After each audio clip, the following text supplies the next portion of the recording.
გამარჯობა ქალბატონებო და ბატონებო.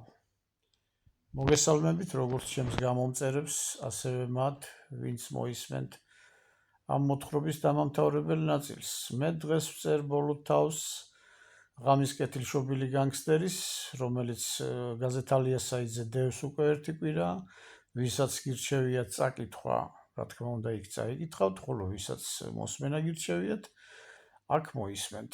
მაშასე დავიწყოთ ბოლო თავის კითხვა, ღამის კეთილშობილი განგსტერი.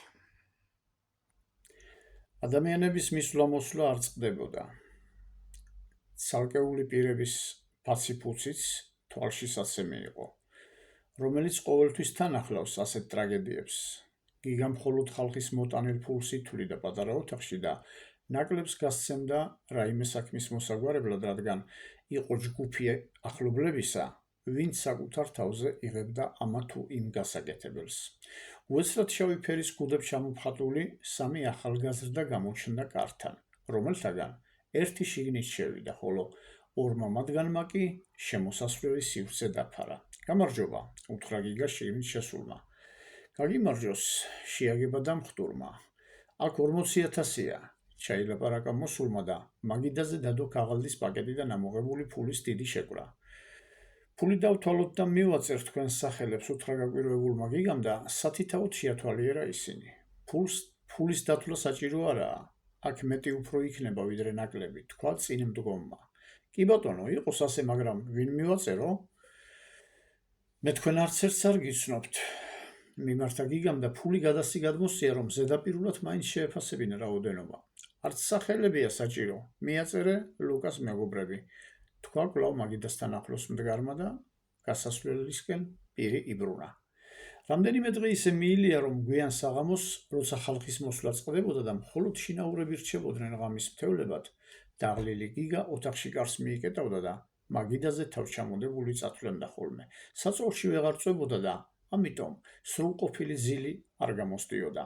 დილით დაღლილი ლაქანცული გამოდიოდა ოთახიდან და ჩვეულებრივი წესით იწყებდა მოქმედებას. იმის გამო, რომ ადამიანური რესურსი ამოუწურავი არ არის, დაკრძალვის წინა დღის საღამოს გიგა ძალიან ცუდად შეიქნა. მას აღარ შეეძლო ფეხსა დგომაც კი. ძალიან უჭირდა ამის თქმა, მაგრამ ბოლოს იძულებული გახდა კონსტანტინესთვის ეთქვა, რომ ის ვეღარ შეძლებდა ამ საქმის გაგრძელებას. მოდის გიხდი კონსტანტინე, ძალიან ცუდად ვარ და ვეღარ შევძლებ ვერაფრის გაკეთებას. გასაღები აგერ მაქვს, ჟურნალი და ფული კი ოთახშია. ეგენი არ მაინტერესებს. რა ფერი გაქვს და რა მდგომარეობაში ხარ? ნეტავი რამ გამოიწვია? გადაიღალე ალბათ. ნამეტანი ბევრი დაგავალე.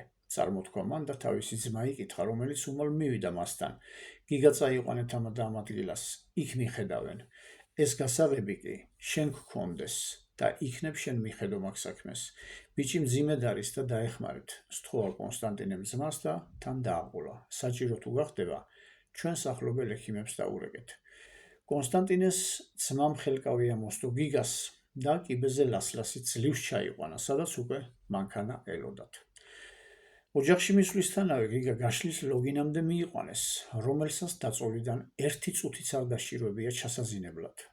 ლუკას სიკვდილით გამოწვეულ დარს და ამ რამდენიმე დღიან დაღლას იმდენად გამოეცალა მისთვის ძალები, რომ მეორე დილით ლუკას დაკრძალვის დღეს ფეხზე გამართვაც კი ვერ შეძლო. ამიტომ მის გარეშე ჩაიარა ლუკას გასვენებამ. ამას ძალზე განიცდიდა, მაგრამ თითქმის უწყვეტი ცრემლის გარდა ვერაფრით გამოხატავდა პატარა ძმასთან სამუდამოდ დამშვიდობებას. ლუკას დაკრძალვიდან მხოლოდ მესამე დღეს შეძლო გიგამ კონსტანტინეს ოჯახში მისვლა. შვილის სიკვდილით გამოწვეული დამწუხრებულ ცოლ-ქმარს არაფრის თავი აღარ ჰქონდა, მაგრამ გიგა მაინც გულით მოიკითხეს და მადლობა გადაუხადეს ყველაფრისთვის. ქალბატონი მარიამი სამზარეულოში იყო. კონსტანტინე და გიგა კი მისაღებ ოთახში ისხდნენ და დაბალ ხმაზე საუბრობდნენ. მათი საუბარი მხოლოდ ლუკას გარშემო ტრიალებდა. კონსტანტინეს ხმაშიც ეტყობოდა და მოქმედებაშიც, რომ ის ძალზე განიცდიდა თავის წარსულ დამოკიდებულებას შვილის მიმართ. მართალია მამა ვერასოდეს წარმოიდგენდა დღევანდელი დღე თუ დადგებოდა მის ცხოვრებაში, მაგრამ მისი უწინდელი ქმედებებისგან გამოწვეული სინანული აშკარად და მკვეთრად გამოხატულიყო მის სახეზე. ამ საუბარში ქალბატონმა მარიამმა თებშები უსიცოცხლოდ განალაგა მაგიდაზე და სუფრა რატომღაც 4 კაცზე გააწყო. მაგიდის ერთ მხარეს სანთელი აანთო და იმავე მხარეს ის კამი მოსია, სადაც ლუკას ყოველდღიური ტანსაცმელი ელაგა და რომლის კიდეზეც მისი გაცრეცილი ჯინსის კურთუკი იყო გადაგიდებული. დღეიდან ლუკა ჩვენთან ერთად ისადილებს და ასე იქნება ყოველთვის. ჩაილაბარაკა შუქშეკრულმა მარიამმა და თებშებზე საჭმლის განაწილება შეუდგა. მან რატომღაც თავისი თებში ცარიელი დატოვა და კონსტანტინეს და გიგას უხმო მაგიდასთან. გიგა მარიამის მოპირდაპირედ დაждდა, ხოლო კონსტანტინე მეუღლეს გვერდით. გიგასგან მარცხნივ სანთელი ენთო და თებში საჭმელი ელაგა, რომ ამ დროს კვლავ გაისმა დედის ხმა. შვილო, შენ ყოველთვის უჭმელი იყავი. ახლა მე შენი თებშიდან გადავიღებ ნახევარს და იქნებ ცოტაოდენი საჭმლის ჭამა მაინც შეძლო დედა. გიგას და კონსტანტინეს ორივეს ერთად გაეჩხირათ ბურთივით რაღაც ყელში და ერთსაც და მეორესაც ცოტა დააკლდათ, რომ ღრიალს არ მოეხეთქა მათი ხურხიდან. ასე გრძელდებოდა ცხოვრება ამ ოჯახში და ამ ერთი შეხედვით უცნაურ ქმედებაზე ხმას არავინ იღებდა, რადგან საქმე ეხებოდა შვილმკვდარ დედას და თან ისეთ დედას, რომელიც ყოველთვის შეუვალი იყო თავის გადაწყვეტილებებში. ეს უცნაურობა კი იყო თვალშისაცემი, მაგრამ სხვა ადამიანებში თანაგრძნობას უფრო გამოიწვევდა.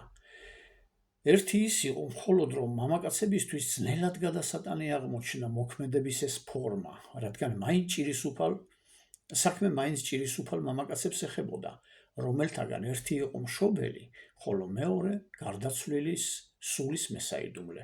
ამათგან ორივე იყო გულიანი ადამიანი და სწორედ ამიტომ უმძიმდათ გარდაცვლილი სულთან ასეთი ფორმით შეხება. რაც შეეხება დედას, ის მათგან განსხვავებით შვებას შვილის სულთან ამგვარი ურთიერთობით იღებდა.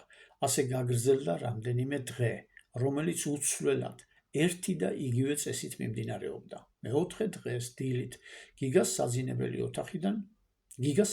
ოთახიდან გამოვიდა და გეზი მისაღებისკენ აიღო, სადაც კონსტანტინე ეგულებოდა.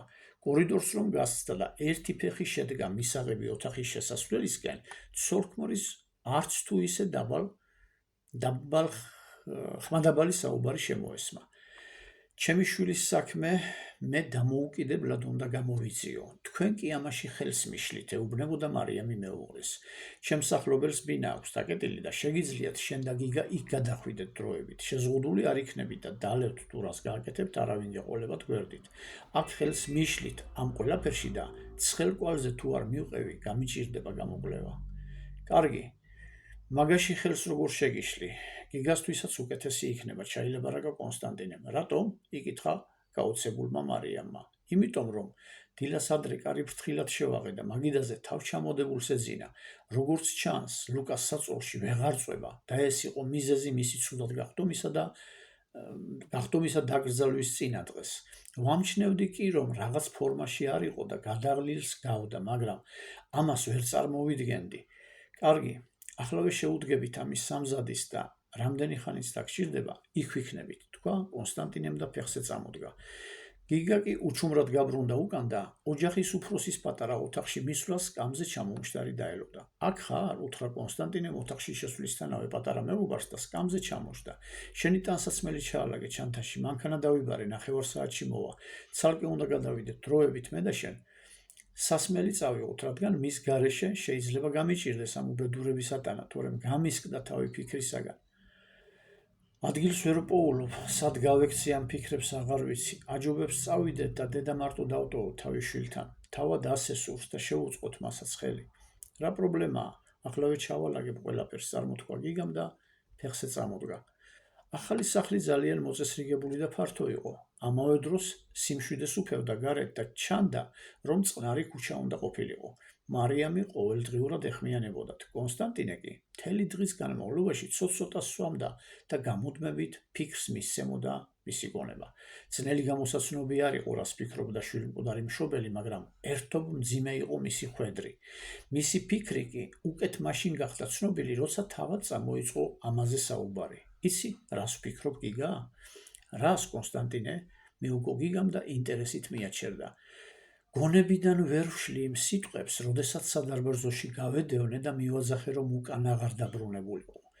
ვერც მის ამოხედვას და თვალებს გაურბივარ, ვერსა და საითაც მივბრუნდები, ყველგან მას ვხედავ. აკი ვეღარც დაბრუნდა ის საცოდავ დღეზე დაბადებული.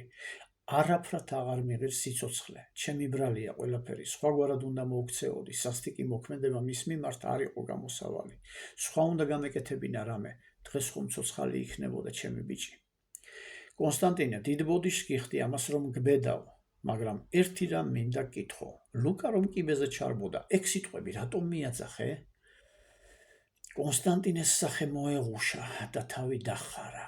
დიდხანს იყო ასე გარინდული, თითქოს მის გონებაში სხვადასხვა აზრი ერთად შეკრებილიყო და თითოეული მათგანი საკუთარ პატრონს თავის სიმართლეს უმტკიცებდა. მათი ერთად თავმოყრა ქაოსი წოდა და გონებიდან გამოტყორცნილი ამ ქაოსის ტალღა სახის მიმიკებს უცვლიდა შვილმკვდარ მამას, რომლის ქვეცნობიერსაც, რომელმაც ეს არეულობა გამოიწვია მის თავში, ძალიან უნდოდა მშობელს გამართლების პოვნაში დახმარებოდა, მაგრამ მისი ასეთი მცდელობა კონსტანტინეს სახეზე აღბეჭდილ გამომეტყველებაში ამაოდ მოსჩანდა. არ ვიცი, ამოთქვა კონსტანტინემ და თავი წამოსწია. ახლაც არ ვიცი. გაიმეორა და ერთ წერტილს მიაშტერდა კედელზე. რა მათქმევინა, ან რას ვფიქრობდი, იმ დროს ვერ ვიხსენებ. ჩაილაპარაკა უფრო მექანიკურად. მას ეტყობოდა, რომ რაც მეტად უღრმავდებოდა ამ საკითხს, მით მეტად ეხვეოდა მისი გონება ბურანში, რასაც მისი სული გაუცნობიერებლად მიჰყავდა სინანულისკენ. დიახ, სწორედ რომ სინანული იყო ის ერთადერთი ძალა, რომელსაც მის გონებაში მოწოლილი ქაოსის შეჩერება შეეძლო, მაგრამ იგივე სინანულსაც ახლდა გვერდითი მოვლენები, რომელიც არანაკლები განცდების სახით დაიკავებდა ქაოტური აზრების ადგილს. ამგვარი განცდების მშვიდ ფორმებში გადაყვანა მხოლოდ ღვთისმორწმუნე ადამიანებს ძალუძთ, რადგან ჭეშმარიტებას ნაზიარები მათი გონება სინანულს სწორ მიმართულებას მისცემს. კონსტანტინეს შემთხვევაში კი საქმე სხვაგვარადაა. ის ათეისტია, მაგრამ პატიოსანი, დიდად მოაზროვნე და ღრმად განსწავლული, რაც უდაოდ დაეხმარება სინანულის თავის ადგილზე დაყენებაში, მაგრამ ურწმუნოების გამო ის მისგან გამოსულ განცდებს ვეღარ გაუმკლავდება. ეს კი ძალიან სწრაფად დაისახება მის ჯანმრთელობაზე, რაც პირველ რიგში გამოვლინდება კბილების უეცარ მორყევაში. სახეზე იყო სწრაფად შეზენილი დიაბეტის სიმპტომი და გიგას მოთხოვნაზე წასულიყვნენ ექიმთან და ჩაიტარებინათ გამოკვლევა. კონსტანტინეს პასუხი ასეთი იყო: ექიმთან წავიდე იმისათვის, რომ სიცოცხლე გავიხანგრძლივო? ამგვარი მიდგომა ასეთ მწვავედ გამოხატული ავადმყოფობის მიმართ ყოველთვის ლეტალურად მთავრდება, ზოგისთვის ადრე, ზოგისთვის კი ცოტა გვიან. კონსტანტინეს შემთხვევაში, როცა ის გარეგნულადაც და შინაგანადაც კლდესავით კაცის შთაბეჭდილებას ტოვებდა, ბიჭის გარდაცვალებიდან არც თუ ისე გვიან მიეახლა უეცარ სიკვდილს. მას მხოლოდ გიგა ამჩნევდა, რომ თავისი ცხოვრების ახალი წესებით შვილთან შეხვედრის გზას ის შეგნებულად იმოკლებდა. მისი ყოველი დღე თითქოს სიცოცხლესთან დამშვიდობებას გამოხატავდა. მთელი ცხოვრება ლაღი და პირდაპირი, მოღუშული და გულჩათხრობილი გამხდარიყო. საუბრის დროს ის ლაპარაკობდა ყველაფერზე, მაგრამ აღარაფერს ამბობდა. გიგა ცდილობდა, რომ სიცოცხლისკენ შემოებრუნებინა, მაგრამ მისთვის უკვე ყველაფერი სულ ერთი გამხდარიყო. ამასობაში უზენაეს სასამართლოში ჩაინიშნა პროცესი, რომელსაც ლუკას მკვლელი უნდა გაესამართლებინა. კონსტანტინემ სასამართლოში წასვლაზე უარი განაცხადა და მარიამმა პროცესზე წაყოლა გიგას თხოვა. სხდომათა დარბაზში დასწრება შეზღუდული იყო და მხოლოდ ახლობელ ნათესავებს ჰქონდათ დასწრების უფლება. ამიტომ სკამების ორი მწკრივიდან, სადაც მოწინააღმდეგე მხარის ადამიანები უნდა განთავსებულიყვნენ, ერთ-ერთი მთლიანად სარიელი იყო, ხოლო მეორეზე მკვლელის ოჯახის წევრები და ნათესავები ისხდნენ. მარიამმა და გიგამ იმ სარიელი სკამებისკენ აიღეს გეზი და მეორე რიგში მოთავსდნენ. სასამართლოს თავმჯდომარეც მალევე გამოვიდა. დამსწრე საზოგადოებას მისალმების ნიშნად თავი დაუკრა და თავის განკუთვნილ სკამზე დაჯდა. მან მოკლედ შეახსენა იქ დამსწრე ყოველ ადამიანს, სასამართლო პროცესზე მოქმედებისა თუ ქცევის ნორმები და თავად კი ყოველგვარი წესების უგულებელყოფით გამომსვლელთათვის განკუთვნილ კათედრასთან მოწიწებით უხმო მოკლულის დედას. მოსამართლის გადაწყვეტილება ყოველი ნორმალური ადამიანისთვის გასაგები უნდა ყოფილიყო, რადგან მან ეს გააკეთა ორი რამის გამო. ერთი ის იყო, რომ ქალბატონი მარიამი რესპუბლიკაში ერთ-ერთი უპირველესთაგანი იურისტი ბრძანდებოდა, ხოლო მეორე სასამართლო პროცესის მიმდინარეობა მან ზეპირად იცოდა და მისთვის, როგორც შვილმკვდარი დედისთვის, ეს შეიძლება ზედმეტი და ძალიან დამღლელი ყოფილიყო. იმის გამო, რომ მოსამართლე დამოუკიდებელია თავის გადაწყვეტილებაში, კოლეგიალობის მიხედვით მისი ასეთი ქმედება ყველა ასპექტში გამართლებული იყო. მით უმეტეს მან კარგად იცოდა, რომ საგამოძიებო ორგანოებში დაბერებული ქალბატონი პროცესზე ხელსარიელი არავითარ შემთხვევაში არ მივიდოდა და მის სიტყვას შეიძლებოდა პროცესის მიმდინარეობა განესაზღვრა. ქალბატონი მარიამის გამიდან მძიმედ წამოდგა, ჩანთიდან მოზრდილი საქაღალდე ამოიღო და კათედრის მიმართულებით გაემართა. საქაღალდე თავის წინ დადო, ერთი ხელით კათედრის კიდეს დაეყრდნო და საუბარი საკმაოდ დაბალ ხმაზე დაიწყო. დარბაზში მსხდომი ადამიანები ერთიანად გასუსულიყვნენ და რომ იტყვიან ბუზის გაფრენის ხმა ისმოდაო. ასეთი სიჩუმეს უფევდა. საუბრის დაწყების წინ დამსწრე საზოგადოებას თავი მდაბლად დაუკრა და სხდომის თავმჯდომარეს პატივისცემისთვის მადლობა გადაუხადა. თითოეული თქვენგანი გულისხმობ პროცესში მონაწილე სახელმწიფო მხარეს, კარგად მიცნობთ. იცით, რომ მე ჩემი ცხოვრების მანძილზე ობიექტურობისთვის არ მიღალატნია. მართალია იურის კანონით ეკრძალება ნათესავის და მეტადრე ოჯახის წევრის საქმის გამოძიება, მაგრამ ამ საქაღალდეში არსებული მტკიცებულებებით გამყარებული კვლევები და მის საფუძველზე დაწერილი დასკვნა ამტკიცებს იმას, რომ განსასჯელი სკამზე მჯდომი ახალგაზრდა მკვლელი არ არის. ამ დროს დარბაზში მსხდომა ადამიანებმა, ძირითადად განსასჯელის ახლობლებმა ერთიანად ამოიგმინეს, რომ გიგას მოპირდაპირედ მჯდომი ორი ქალბატონის საუბრის ხმა გარკვევით ჩაესმა. ვინ არის ეს ქალი? იკითხა ერთმა. მეორე ქალბატონს მარიამისთვის თვალი არ მოუცილებია, ისე მიუგო გვერდით მჯდომს, რესპუბლიკაში ერთ-ერთი უმაღლესი რანგის იურისტი, რომლის გამოძიებული საქმეები არასოდეს გადაიხედება. რატომ? იკითხა ისევ პირველმა. ამის მიზეზი მისი უმაღლესი კვალიფიკაცია და უმციკლო რეპუტაციაა, სხვათა შორის ამ ხელაპიროვნება უღარიბეს პირობებში ცხოვრობს. რას ლაპარაკობ? გაიკვირვა იმ ქალბატონმა, რომელიც გაფაცისებით ისმენდა ინფორმაციას გამომსვლელის შესახებ. მე თქვენ გადმოგცემთ ახლა ამ საქაღალდეს და როგორც მოკლულის დედა გთხოვთ, რომ მხედველობაში მიიღოთ ჩემგან წარმოდგენილი უტყუარი მტკიცებულებები. აგრძელებდა შეუვალი ტონით, მაგრამ კვლავ დაბალ ხმაზე მარიამი.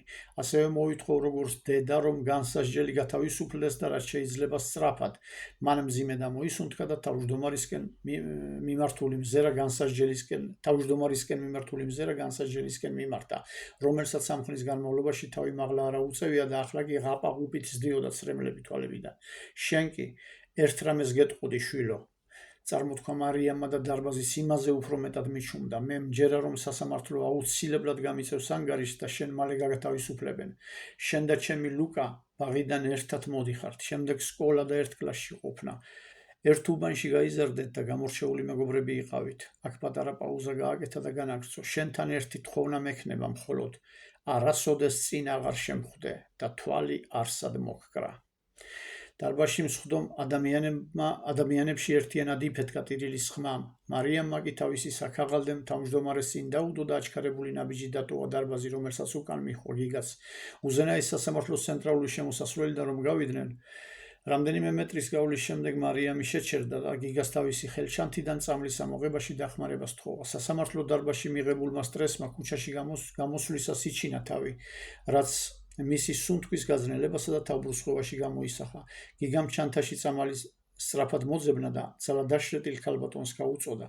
უკან შევბრუნდეთ, იქ სკამზე მაინც ჩამოждდებით ცოტა ხნით. შეწუხდა გიგა და ხელკავი ფრთხილად ამოსდო, მძიმედ მსუნთქავ მარიამს, რომელსაც წამალი უკვე ენის ქვეშ დაედო. არა, მტკიცედ ამოთქვა ქალმა და მეორე ხელისაწევით შეაჩერა თავის გვერდით მდგომი. მხოლოდ რამდენიმე წუთი თქვა კვლავ მან. გიგას სახეზე შეხურებდა ახალი გარდაცვლილი შვილის დედას, რომელიც თითქოს არ უცდიდა წამლის მოქმედებას და საკუთარ სულში უკანასკნელი ძალების მობილიზებას უფრო ახდენდა. მან ძალიან სწრაფად მოახდინა ჩვეული მტკიცე გამომეტყველების აღდგენა, რომელიც ერთი სიტყვით დააბოლოა: წავიდეთ. წარმოთქვა გამართული ხმით და ქუჩას ნელი, მაგრამ აწყობილი ნაბიჯებით გაუყვა. სასამართლო მათი სახლიდან 7-8 წუთის სავალზე იყო და ამდენად არ გასჭირვებია ამ მანძილის დაფარვა. სადარბაზოს კიბეს რომ მიადგნენ, გიგამ ვეღარ მოითმინა და ჰკითხა: ქალბატონო მარიამ, ბოდის გიხდით, მაგრამ არ შემიძლია არ კითხოთ. განსასჯელის სკამზე მშდარი ლუკას მეგობარი, მისი მკვლელი არ არის? კიბის დასაწყისში შეჩერებული მარიამი გიგასკენ შებრუნდა და ასე უპასუხა: ის მკვლელი არ არის. თქვა და კიბეს ნელა აუყვა. ჩაფიქრებული გიგაც მიუყვებოდა კიბეს მაღლა და ფიქრობდა იმაზე, თუ რა იგულისხმა მან თავის სიტყვაში. ამ ფიქრში უნებურად გაახსენდა ალექსანდრე მაკედონელის ბრძოლა ინდოეთში, როცა ტახტრევანზე მждომ ალექსანდრეს მოჰგვარეს დამარცხებული და დაჭრილი მეფე პოროსი. გამარჯვებულს დამარცხებულისთვის უკითხავს: როგორ მოგექცეო? პოროსს ასეთი პასუხი გაუწია: მეფურადო. ეს პასუხი ორნაირად გაიგებოდა: ისე, როგორც შენ მეფეს გეკადრება, ხოლო მეორენაირად, როგორც მე მეფეს მეკადრებაო. ალექსანდრეს კითხვა შეუბრუნებია და პოროსს ამაზე ასე უპასუხნია: მე ვთქვი ერთხელ და დავამთავრეო. ეს გაახსენდა გიგას, რომელიც ალექსანდრეს მსგავსად ვერასოდეს შეიტყობს. ის მკვლელი იმიტომ არ იყო, რომ იარაღის შემთხვევით გაუვარდა, რომლითაც მეგობარი იმსხვერპლა, თუ სხვა მოკლა და მან დაიბრალა. მის გონებაში ამ უხსნელ ამოცანად დარჩება ეს ამბავი და სხვა მსგავს ფიქრებთან ერთად მეგზურივით გაჰყვება მთელი ცხოვრება. ამ ამბებიდან მოკლე ხანში ოჯახი თავის უდიდეს ტრაგედიასთან ერთად უილაჯოდ გაუყვება სიცოცხლის რიტმს. გიგასაც მალე მოუხდება საქართველოდან გამგზავრება, რომელიც დაახლოებით 2 წელიწადში შეიტყობს კონსტანტინეს გარდაცვალებას. გაივლის მრავალი წელი და ხნეს მიტანებული გიგას დაბრუნდება საქართველოში, დაბრუნდება ნაადრევად დაბერებული, უამრავ ჭირვარამ გადავლილი და ჯანგატეხილი. სიბერეში ადამიანს ხშირად ახსენდება თავისი წარსული. გიგასაც ჰქონდა სხვათა მსგავსად მოგონებები, რომელთა შორის პირველ ადგილს ყოველთვის იკავებდა კონსტანტინეს ოჯახში გატარებული დრო, რომელზე ფიქრიც იწყებოდა განსაკუთრებული სიამოვნების თანხლებით და მთავრდებოდა მძიმე ნაღველით. უდიდეს სიამოვნებას ანიჭებდა ამ ოჯახის მიერ მის მიმართ გაღებული უანგარო მადლი, რომელიც მთელი ცხოვრების განმავლობაში მისთვის ადამიანურობის საზომად ქცეულიყო. ეს სასიამოვნო მოგონებები მწარე ფორმას მაშინ იღებდა, როდესაც ლუკას გარდაცვალება გაახსენდებოდა, რომელსაც იქვე მოჰყვებოდა კონსტანტინეზე ფიქრი, როცა მამა შვილის დაკარგვის შემდეგ ყოველ დღე და ყოველ ნაბიჯში სიკვდილს ეძებდა. უკვე მობერებულ გიგას ერთ დღამეს ლუკა დაესიზმრა. იმ ადგილზე იდგნენ ორივე ბოლოს, რომ შეხვდნენ ერთმანეთს. ლუკა ისე 20 წლის იყო და ისე უღიმოდა მთლიანად გაჭაღარავებულ გიგას, რომელსაც უთხრა: გიგა, ჩემო ძმაო და მეგობარო, იმედი მქონდა, რომ დედაჩემს გადასცემდი ჩემს დანაბარებს. ვერ მოახერხე ლუკა. კონსტანტინეს გარეშე ამის თქმა არა უშავს იქნება, ახლა მაინც შეძლო. გპირდები, რომ ამას თუ პირადად ვერ ვეტყვი, ხმას მაინც მივაწვდენ. კარგი ძმაო, კვლავ გაუღიმა ლუკამ და გიგას დამშვიდობების ნიშნად გადაეხვია. გიგა მაშინდელი ვირთს ზემოთ აუყვა ქუჩას, ლუკა კი პირდაპირ წავიდა, როგორც უწინ. ახლაც შებრუნდა გიგა ლუკასკენ, რომელიც ისევ იმ გაცლეცილი ჯინსის საყელო აწეული ქურთუკით აჩქარებული მიდიოდა. უეცრად ისიც შემობრუნდა გიგასკენ, ხელისაწევით ძველებურად დაემშვიდობა და გზა განაგრძო. გიგას რომ გამოეღვიძა, ჯერ კიდევ არ იყო გათენებული, გული აჩქარებოდა და სწრაფად სუნთქავდა. სიზმარი რომ აღექვა, ფიქრებმა მოიცვა მისი გონება. ქუჩის მხრიდან დროდადრო შემოდიოდა ქალაქში ახლა დამოძრავებული მანქანების ხმაური. სიცოცხლე გრძელდებოდა. საწოლზე წამომჯდარი, ნაღველმოწოლილი და ხნეს მიტანებული კაცი კი თავდაღუნული იმას ფიქრობდა, როგორ მიეწვინა ლუკას დანაბარები მისი ღრმად მოხუცებული დედისთვის. დიდი მადლობა, ვინც ისმენდა ამ სევდიან ისტორიას. მე მინდა რომ თქვა ის, რომ ყველა ადამიანს ააშოროს ასეთი ტრაგედია. არავისთვის არ ვისურვებდი, თუნდაც ჩემი მეხამტერი კი არ მყავს, მაგრამ კიდაც ჩემი დაუძინებელი მტერი იყოს. ღმერთმა გაშოროთ ყველას ასეთი რამ, ღმერთმა ყველას ბედნიერება მოგანიჭოთ და ჯანმრთელობა და აი ასე დაგემშვიდობებით და ასე დავამთავრებ ამ ნაწარმოებს. ნახვამდის.